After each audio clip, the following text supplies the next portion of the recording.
এই মুহূৰ্তত অসমৰ প্ৰত্যেকগৰাকী জনতালৈ দিবলৈ লৈছোঁ ডাঙৰ খবৰ।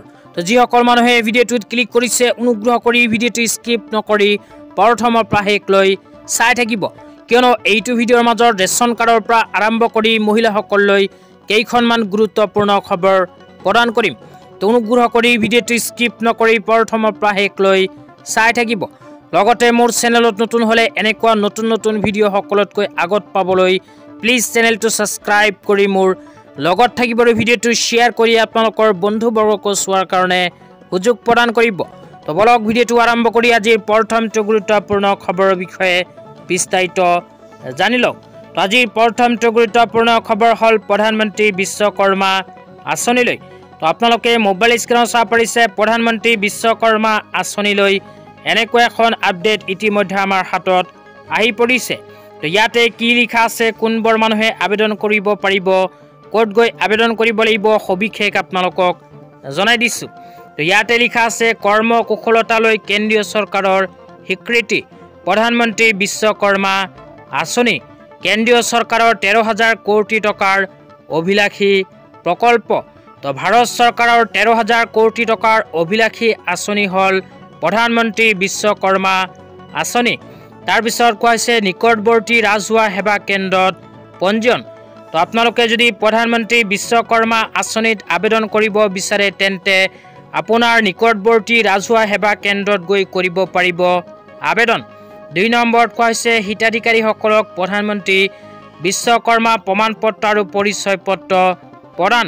তো যিসকল মানুহে প্ৰধানমন্ত্ৰী বিশ্বকৰ্মা আঁচনিত আবেদন কৰিব সেইসকলক প্ৰধানমন্ত্ৰী বিশ্বকৰ্মা আঁচনিৰ প্ৰমাণপত্ৰ আৰু পৰিচয় পত্ৰ প্ৰদান কৰিব। 3 নম্বৰত কৈছে দক্ষতা বিকাশ আৰু প্ৰশিক্ষণ। 4 নম্বৰত কৈছে যন্ত্ৰ পাতি ক্ৰয়ৰ ক্ষেত্ৰত 15,000 কোটি টকাৰ উদগনি। তো প্ৰধানমন্ত্ৰী বিশ্বকৰ্মা আঁচনিত আবেদন কৰাৰ পিছত আপোনালোকক যন্ত্ৰ পাতি ক্ৰয়ৰ বাবে 15,000 কোটি টকাৰ আৰ্থিক সাহায্য প্ৰদান কৰিব। লগতে কোৱা হৈছে 2টা পৰ্যায়ত 3 লাখ টকা পৰ্যন্ত ঋণ লাভ কৰিব প্ৰধানমন্ত্ৰী বিশ্বকৰ্মা আঁচনিৰ অধীনত। তো আপোনালোকে যদি প্ৰধানমন্ত্ৰী বিশ্বকৰ্মা আঁচনিত আবেদন কৰে তেন্তে প্ৰথম অৱস্থাত পাব 15,000 কোটি টকা। তো ইয়াৰ লগত 2টা পৰ্যায়ত 3 লাখ টকা পৰ্যন্ত ঋণ ল'ব পাৰিব ভাৰত চৰকাৰৰ ফালৰ পৰা। তেতিয়া আপোনালোকক জনাই আছোঁ কোনবোৰ মানুহে প্ৰধানমন্ত্ৰী বিশ্বকৰ্মা আঁচনিত কৰিব পাৰিব আবেদন। অনুগ্ৰহ কৰি ভিডিঅ'টো স্কিপ নকৰি প্ৰথমৰ পৰা শেষলৈ চাই থাকক। লগতে মোৰ চেনেলত যদি নতুনকৈ ভিজিট কৰিছে তেন্তে অনুগ্ৰহ কৰি চেনেলটো ছাবস্ক্ৰাইব কৰি মোৰ লগত থাকক। তেতিয়া আপোনালোকক জনাই আছোঁ কোনবোৰ মানুহে এইখন আঁচনিত কৰিব পাৰিব আবেদন। তো ইয়াতে কোৱা হৈছে কাঠ মিস্ত্ৰী, নাও নিৰ্মাতা, অস্ত্ৰ শস্ত্ৰ নিৰ্মাতা, কমাৰ, সাঁতুৰি আৰু সঁজুলি নিৰ্মাতা, তলা নিৰ্মাতা, সোণাৰী, মৃৎশিল্পী, ভাস্কৰ্য শিল্পী, মুচি বা জোতা চেণ্ডেল নিৰ্মাতা। লগতে কোৱা হৈছে ৰাজমিস্ত্ৰী, ঝুৰি, মেট, ঝাৰু নিৰ্মাতা, পৰম্পৰাগত পুতুল আৰু খেলৰ সামগ্ৰী নিৰ্মাতা। লগতে নাপিত, মালা নিৰ্মাতা, ধোৱা, দৰ্জী আৰু মাছ ধৰা জাল নিৰ্মাতা। এইবোৰ কামৰ লগত যিসকল দুখীয়াই জড়িত হৈ আছে সেইসকলে কৰিব পাৰিব প্ৰধানমন্ত্ৰী বিশ্বকৰ্মা আঁচনিত আবেদন। তো আপোনালোকে যদি প্ৰধানমন্ত্ৰী বিশ্বকৰ্মা আঁচনিত আবেদন কৰিব বিচাৰে তেন্তে এইটো ভিডিঅ'ৰ কমেণ্ট বক্সত কমেণ্ট কৰি জনাই দিব। তেন্তে আপোনালোকক ইয়াৰ নেক্সট ভিডিঅ' জনাই দিম যে আপোনালোকে নিজৰ মোবাইলৰ সহায়ত কেনেকৈ কৰিব পাৰিব প্ৰধানমন্ত্ৰী বিশ্বকৰ্মা আঁচনিত আবেদন। তেতিয়া আপোনালোকক দিবলৈ ওলাইছোঁ আজি দ্বিতীয়টো খুবেই গুৰুত্বপূৰ্ণ খবৰ। তো আজি দ্বিতীয়টো গুৰুত্বপূৰ্ণ খবৰ হ'ল অসমৰ মাননীয় মুখ্যমন্ত্ৰী ডাঙৰীয়াই প্ৰদান কৰা এখন বিশেষ আপডেট লৈ। অসমৰ মাননীয় মুখ্যমন্ত্ৰী ডাঙৰীয়াই কেইদিনমান আগত ৰেচন কাৰ্ড লৈ এনেকৈ এখন আপডেট প্ৰদান কৰিছে। তো ইয়াতে লিখা আছে ৰেচন কাৰ্ড থাকিলে আপোনাৰ কি কি সুবিধা হ'ব। তো ইয়াতে কোৱা অনুযায়ী যিসকল মানুহৰ ৰেচন কাৰ্ড আছে সেইসকল মানুহে এতিয়াৰ পৰা লাভ কৰিব 5খনকৈ সুবিধা। তো প্ৰথম সুবিধাটো হ'ল বিনামূলীয়া চাউল, 2য় নম্বৰ সুবিধাটো হ'ল বিনামূলীয়া চিকিৎসা, 3য় নম্বৰ সুবিধাটো হ'ল ৰাজ সাহায্যযুক্ত ৰন্ধন গেছ।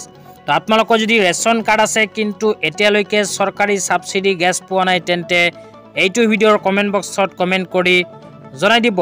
এই 3খন সুবিধাৰ উপৰিও আৰু লাভ কৰিব বিনামূলীয়া লাইফ ইঞ্চুৰেঞ্চ, লগতে পাব অৰুণোদয় আঁচনি।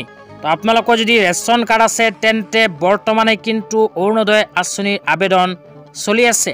তো আপোনালোকে ৰেচন কাৰ্ডৰ সহায়তে কৰিব পাৰিব অৰুণোদয় আঁচনিত নতুনকৈ আবেদন। তো ৰেচন কাৰ্ড থকা প্ৰতিটো পৰিয়ালৰ পৰা এজন মানুহে কিন্তু ৰেচন কাৰ্ডৰ সহায়ত অৰুণোদয় আঁচনিত কৰিব পাৰিব আবেদন। কিন্তু ৰেচন কাৰ্ডৰ লগত থাকিব লাগিব আধাৰ কাৰ্ডৰ লিংক। তেতিয়া আপোনালোকক দিবলৈ ওলাইছোঁ আজি তৃতীয়টো খুবেই গুৰুত্বপূৰ্ণ খবৰ। তো আজি তৃতীয়টো গুৰুত্বপূৰ্ণ খবৰ হ'ল অৰুণোদয় আঁচনিলৈ।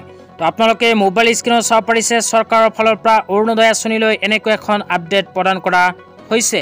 তো ইয়াতে কোৱা অনুযায়ী যিসকল মানুহে নতুনকৈ অৰুণোদয় আঁচনিত অন্তৰ্ভুক্ত হ'ব বিচাৰে বা যিসকল মানুহৰ নাম আগৰ পৰাই অৰুণোদয় আঁচনিত অন্তৰ্ভুক্ত হৈ আছে সেইসকল মানুহে অহা 28 ডিচেম্বৰ তাৰিখৰ পূৰ্বে কৰিব লাগিব অৰুণোদয় আঁচনিত আবেদন। তো কোনবোৰ মানুহে অৰুণোদয় আঁচনিত আবেদন কৰিব পাৰিব সেয়া আপোনালোকক এতিয়া বিতংভাৱে জনাই আছোঁ।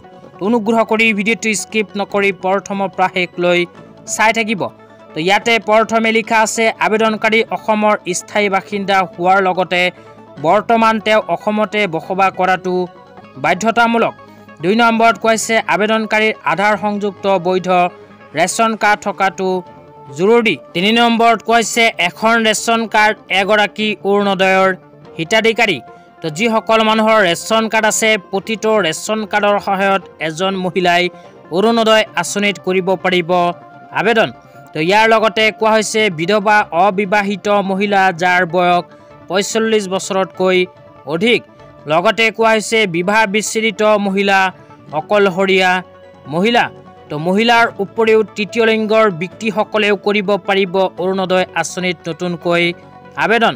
তাৰপিছত কোৱা হৈছে লিংগ নিৰ্বিশেষে দিব্যাংগজন ব্যক্তি, দিব্যাংগ ব্যক্তিৰ অধিকাৰ আইন 2016 অনুসৰি। তাৰপিছত কোৱা হৈছে চৰকাৰী পঞ্জীয়নভুক্ত বৃদ্ধাশ্ৰমত থকা মহিলা তথা বৃদ্ধ আৰু ৰোগীয়া মহিলা। লগতে কোৱা হৈছে পৰিয়ালত উপাৰ্জনক্ষম ব্যক্তিগৰাকী বৃদ্ধ যাৰ বয়স 60 বছৰতকৈ অধিক অথবা দিব্যাংগ হ'লে তেনে ঘৰৰ মহিলা। তাৰপিছত কোৱা হৈছে HIV, thalassemia, haemophilia, cerebral palsy, কুষ্ঠৰোগ, অটিজিম স্পেক্ট্ৰাম বিকাৰত আক্ৰান্ত ৰোগী থকা পৰিয়ালৰ মহিলা। তাৰপিছত কোৱা হৈছে আশ্ৰয়হীন পৰিয়ালৰ মহিলা, ভিক্ষাৰে জীৱন নিৰ্বাহ কৰা মহিলা, অন্নদয়া অন্ন যোজনাৰ মহিলা হিতাধিকাৰী, মুঠ বাৰ্ষিক উপাৰ্জন 2 লাখতকৈ কম হোৱা পৰিয়ালৰ মহিলা। এইবোৰ মহিলাই কৰিব পাৰিব অৰুণোদয় আঁচনিত নতুনকৈ আবেদন। তো আজি ইমানেই। ভিডিঅ'টো চাই কেনে পালে নিশ্চয় কমেণ্ট বক্সত কমেণ্ট কৰি জনাই দিবলৈ নাপাহৰিব। তো ধন্যবাদ।